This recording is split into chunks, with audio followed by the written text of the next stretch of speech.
You ask Tiger to solve. This deals with linear equations with one unknown. The final result is x equals 3. Let's solve it step by step. Group all x terms on the left side of the equation. Subtract 9x from both sides. Group like terms. Simplify the arithmetic. Group like terms.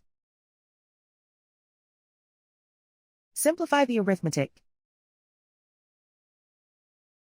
Group all constants on the right side of the equation. Subtract 4 from both sides. Simplify the arithmetic.